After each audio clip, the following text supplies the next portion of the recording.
আসসালামু আলাইকুম রহমতুল্লাহ। আল্লাহ হাফিজ। আসসালামু আলাইকুম রহমতুল্লাহ। ইনোকার বাংলাদেশের পক্ষ থেকে আমি শাহিন বলতেছিলাম। টয়োটা এক্সিও 2015 মডেলের। সাধারণত আপনারা জানেন যে বিশেষ করে হাইব্রিড গাড়িগুলোর কমন কিছু প্রবলেম আছে। তার ভিতরে সবচেয়ে বেশি প্রবলেম যেটা হয়ে থাকে বাংলাদেশের ক্ষেত্রে না, এটা বিশ্বের যে কোনো দেশের ক্ষেত্রেই। সাধারণত আমরা বাংলাদেশের খোঁজটা একটু বেশি রাখি, কিংবা আপনি ইউরোপ কান্ট্রি বলেন কিংবা পাকিস্তান কান্ট্রি বলেন, এনি কান্ট্রি, যে কোনো দেশেই আপনার ওই দেশগুলোর অবস্থা অ্যাজ ইউজুয়াল সেম, কিছুটা কম আর কিছুটা বেশি। তারও একটা পার্থক্য আমি আপনাদেরকে বলে দিচ্ছি। বিশেষ করে বাংলাদেশে হাইব্রিড গাড়ি যতগুলো আসছে তার দেখা যায় যে এই গাড়িটার বয়স, এটা হলো 2015 মডেলের হাইব্রিড, 2020 রেজিস্ট্রেশন গাড়িটা, 2020 কিংবা 21 রেজিস্ট্রেশন। 2 বছর চলছে গাড়িটা। 2 বছর চলার পরে এই মুহূর্তে আইসা সমস্যা, এই মুহূর্তে আইসা হাইব্রিড ব্যাটারিতে প্রবলেম করছে। তো আসলে সাধারণত যেই জিনিসটা হয়ে থাকে, এটা দেখানো হয়েছে কোম্পানি আরও আদারের জন্য অন্য জায়গায় দেখানো হয়েছে, হয়তো আমাদের প্রেজেন্টেশন তাদের ভালো লাগছে কিংবা তাদেরকে আমরা কনভিন্স করতে পারছি, বিধে আলহামদুলিল্লাহ কাজটা আমাদেরকে দিছে, আমরা এখন করতেছি। তার ভিতরে যে জিনিসটা আপনারা জানেন যে ইনোকার ব্র্যান্ড হলো একটা চাইনিজ হাইব্রিড ব্যাটারির ব্র্যান্ড এবং ব্র্যান্ড অফ কোম্পানি। হ্যাঁ, আর আমরা চেষ্টা করি যে সবসময়, সেটা ইনোকার বলতে না, আপনি আমাকে আরও অন্যান্য আনুষঙ্গিক আরও অনেক জায়গায় দেখবেন, ভেহিকেল অটো কেয়ারে এবং গাড়ি সেলিংয়ের ভেহিকেল অটো ট্রেডে, তারপর হলো গিয়ে ডক্টর হাইব্রিড, তারপর হলো আপনার বর্তমান আমাদের নতুন করে আরেকটা ইম্পোর্ট এক্সপোর্টের কোম্পানি হচ্ছে, ওইটাও দেখবেন ইনশাআল্লাহ তাআলা। তো যেই জিনিসটা হলো যে বিশেষ করে এই ব্যাটারিগুলো ড্যামেজ হয় কেন, হাইব্রিড গাড়িগুলোর ব্যাটারি ড্যামেজ হওয়ার 2টা কারণ। প্রথমত কারণ, এই ব্যাটারিটা যখন ম্যানুফ্যাকচারিং করছে ওর লাইফ টাইম সেট করে দেওয়া হয়েছে। সাধারণত আমরা জানি আমাদের ফোন প্রত্যেকটা জিনিসেরই ব্যাটারি একটা লাইফ সাইকেল সেট করা আছে, লাইফ টাইম না, এটা হলো সাইকেল। এত লক্ষ সাইকেল, এত হাজার সাইকেল, এত 100 সাইকেল ও কাজ করবে। সাইকেল বলতে বোঝালো যে একবার চার্জটাকে ড্রপ করছে, চার্জটা ডিসচার্জ করছে, চার্জটা হইছে, চার্জটা ডিসচার্জ হয়েছে, চার্জটা আবার হইছে, হইয়া যে ওর যে লেভেলে আসছে, এটা হলো 1 সাইকেল। তো 1 সাইকেল সমান পরিমাণ চার্জ এবং ডিসচার্জ, ঠিক আছে? চার্জ এবং ডিসচার্জ, এর ভিতরে আবার আইডেলিং আছে, তো রেজিস্ট্যান্স আছে, অনেক কিছুর কাজ করে এর ভিতরে। তো এই যে জিনিসটা, যে বিষয়টা, সেটা হলো আপনার যে জাপান যে ব্যাটারিগুলো ম্যানুফ্যাকচার করছে 2098 সন থেকে আস্তে আস্তে আস্তে আস্তে এগুলো আপগ্রেড করতেছে। 2022 সন পর্যন্ত, 23 সন পর্যন্ত যেগুলো আসছে, এগুলো আরও মানে ফার্স্ট ক্লাস ব্যাটারি অনেকটা পরিমাণ আগে আছে। যেরকম ফার্স্ট ব্যাটারি ছিল আপনার নিকেল মেটাল, পরে ঢুকাইলো আপনার নিকেল মেটাল ছিল, লিথিয়াম ঢুকাইছে, এখন লিথিয়াম আয়রন লিপ্রো 4 চলতেছে। দেন সামনের দিকে আবার ওরা চিন্তা করতেছে যে আপনার লিথিয়াম আরেকটা ব্যাটারি করার, এটা ইনশাআল্লাহ তাআলা আপনাদেরকে আমরা সামনে করব। তো যে জিনিসটা আমি আপনাদের সামনে আজকে আলোচনা করতেছি সেটা হলো বিশেষ করে হাইব্রিড ব্যাটারি ড্যামেজ হওয়ার কারণটা কি, আর ব্যাটারিটা আমরা রিপ্লেস করব। তো এই যে লাইফ সাইকেল, যেটা সাইকেলটা আমি আপনাদেরকে বুঝাইলাম এখানে, এই সাইকেলটার ভিতরে যেটা হয়, জাপান এই গাড়িটাতে যে ব্যাটারিটা সেট করছে 2015 মডেলের, এই গাড়িতে যে ব্যাটারিটা দেওয়া হয়েছে, এটা লাইফ সাইকেল ছিল 3000 লাইফ সাইকেল ছিল এটার। আর লাইফ টাইম ছিল আপনার, এটা যে লাইফ টাইমটা থাকে সেটা ছিল 5 বছর। তো আপনি যদি ক্যালকুলেশন করেন 15 মডেল 20, 23 ম্যানুফ্যাকচার ডেট থেকে ধরলে 8 বছর, 5 বছর এটা লাইফ সাইকেলের যে লাইফ টাইম ওইটা, আর এটা চলছে এই মুহূর্তে 8 বছর। কিন্তু আপনি যদি কিলোমিটার দেখেন, এটা 1 লাখও হয় না। এটাতে আমি কিলোমিটার নিয়ে আমার কোনো নাই, কারণ বিশেষ করে জাপান থেকে যত গাড়ি আসে এগুলো লাখের উপরে থাকে, ঠিক আছে? জাপান থেকে আসে না, জাপান থেকে এটা হয়েই আসে, ঠিক আছে? 1 লাখ 1.5 লাখ কিলোমিটারও চলা গাড়ি থাকে, 30-35 হাজার হয়ে ঢোকে। যাই হোক, এটা আমার চেয়ে অভিজ্ঞ যারা আছে তারা এই বিষয় নিয়ে আলোচনা করবে, এটা আমার বিষয় না। আমার বিষয় প্রবলেম কী হয়েছে ওটাকে সলভ করা, এটা হলো আমার কাজ।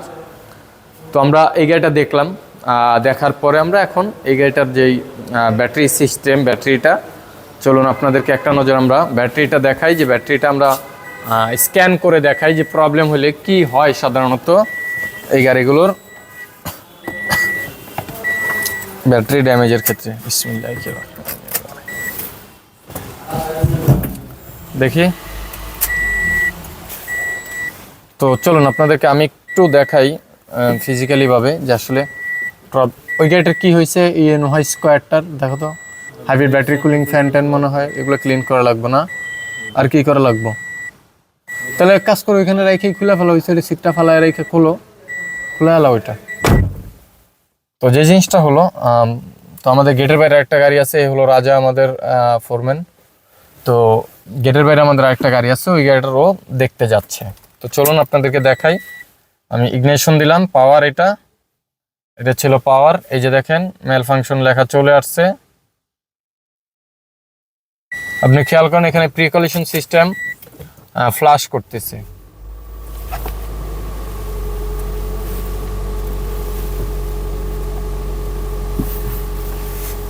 এটা স্টার্ট করলাম, গাড়িটা দেন স্টার্টে আছে।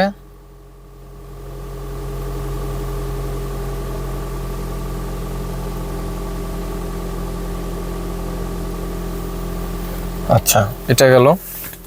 তো চলুন আপনাদেরকে একটা নজর আমি স্ক্যান করিয়ে দেখাই যে সাধারণত এই প্রবলেমগুলো কি হয়, কীরকম হয় এবং কীরকম ধরনের সিমটমটা সাধারণত এখানে আসে।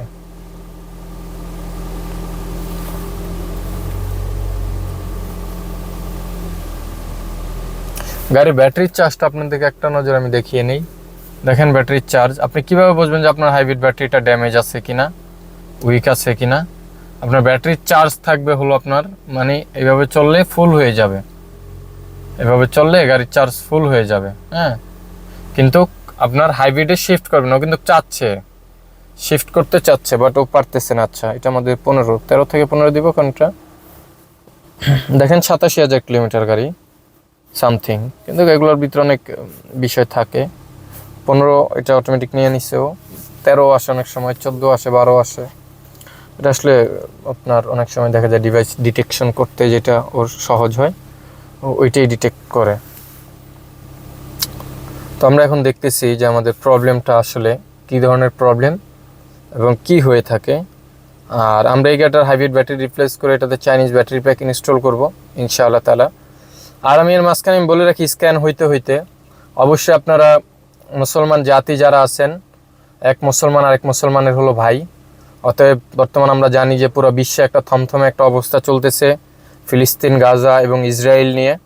ঠিক আছে, আপনারা অবশ্যই ফিলিস্তিন গাজাবাসীর জন্য অবশ্যই দোয়া করবেন, খাস করে অন্তর থেকে দিল থেকে দোয়া করবেন তাদের জন্য, কারণ আসলে তারা অসহায়। আমরা আসলে তাদের, এই যে দেখেন P080, এটা হলো আপনার DTC current code, pending code, replace hybrid battery pack. আপনি খেয়াল করেন যে এখানে চার্জটা এই যে আস্তে আস্তে বাড়ছে কিনা আমি জানি না, পরে দেখবো। হ্যাঁ, তো একই code P080 replace hybrid battery pack, এই কোডটা আছে। তো যেটা বলতেছিলাম যে ফিলিস্তিনের জন্য আসলে আমরা দোয়া করা, কারণ আমাদের সাধ্য নয় যে আমরা ফিলিস্তিন যাই তাদের সাথে তাদের জন্য আমরা কিছু করব, সহযোগিতা হোক কিংবা তাদের হয়ে লড়বো, এরকম যোগ্যতা আমাদের নাই। এতটুকু যোগ্যতা সবারই আছে, সকল মুসলমানেরই আছে দিল থেকে দোয়া করা, নামাজ পড়ে দোয়া করা। ঠিক আছে, এবং যে কোনো হালতেই হোক আল্লাহ যেন তাদেরকে হেফাজত করে এই দোয়া করা। ফিলিস্তিন হেফাজত তো মসজিদুল আকসা আল্লাহ সুবহানাহু ওয়া তাআলা হেফাজত করবেনই, এটা আল্লাহ সুবহানাহু ওয়া তাআলার ঘর, আল্লাহ সুবহানাহু ওয়া তাআলা করবেনই, কারণ এটা আমাদের মুসলমানের প্রথম কিবলা ছিল। অতএব এটা আল্লাহ সুবহানাহু ওয়া তাআলা অবশ্যই হেফাজত করবেন। তো আপনি এই জিনিসটা মনে রাখবেন যে যদি আমি দোয়া করি, দোয়ার দ্বারা তো আল্লাহ সুবহানাহু ওয়া তাআলা চাহে তো আমাকে মাফ করে দিতে পারে, আমি তো নাজাত পাইতে পারি। তো এই ছিল হলো এটার যে প্রবলেম এবং ফল্ট এবং কোড, যে জিনিসটা আপনাদেরকে দেখাইলাম। আর এইখানে যেটা ডিসপ্লেতে দেখতেছেন সেটা তো দেখতেই পারতেছেন যে এটার প্রবলেমটা কি আছে এবং কি কন্ডিশন। তো যাই হোক, আমরা আপনাদেরকে এখানে এই পর্যন্তই দেখাইলাম যে এটার যে ব্যাটারির ইস্যুটা। আর বিশেষ করে এই ব্যাটারিটা থাকে আমাদের এই সিটের নিচে, এই দুইটা সিটের নিচে থাকে। এই যে ব্যাটারিটা, হাইব্রিড ব্যাটারিটা হলো এটা, এই সিটটা উঠাও। তো আমাদের রাজা আপনার ফোরম্যান ও মূলত বিশেষ করে বর্তমান হাইব্রিড সিস্টেমগুলো দেখতেছে এবং হ্যান্ডেলিং করতেছে আলহামদুলিল্লাহ। তো আপনারা দেখতেছেন যে এখানে এটা হলো হাইব্রিড ব্যাটারির যে স্পেস এবং হাইব্রিড ব্যাটারির অক্সিলারি ব্যাটারিটা, দেখতেছেন দুইটা ব্যাটারি কিন্তু কাছাকাছি রাখা আছে। তো এই গাড়িটার এই ছিল মূলত এই গাড়িটার যেই রিভিউ কিংবা এই গাড়িটার যেই ভিডিওটা হলো ফার্স্ট পার্ট, এবং ইনশাআল্লাহ তাআলা এদিকে আসো, এই গাড়িটার আমরা ইনশাআল্লাহ তাআলা প্রত্যেকটা পার্ট আপনাদের সামনে পার্ট টু পার্ট ভাবে আমরা আপনাদেরকে দেখানোর চেষ্টা করবো ইনশাআল্লাহ তাআলা। তো যে জিনিসটা সর্বশেষ কথা, অবশ্যই আপনারা দোয়া করবেন, দিল থেকে দোয়া করবেন। ফি আমানিল্লাহ, অবশ্যই আমি দোয়া করি যেন আল্লাহ সুবহানাহু ওয়া তাআলা তাদের সহায়ক হয়ে যায় এবং তাদেরকে যেন নাজাত দেয়, এবং যারা শহীদ হয়ে গেছে তাদেরকে যেন জান্নাতুল ফেরদাউস আল্লাহ সুবহানাহু ওয়া তাআলা দান করেন। এদিকে চলে আসো। তো যাই হোক, এই পর্যন্ত এই রিভিউটা রাখতেছি। সকলে ভালো থাকবেন, সুস্থ থাকবেন এবং দোয়া রাখবেন। আসসালামু আলাইকুম ওয়া রাহমাতুল্লাহ। আল্লাহ হাফেজ।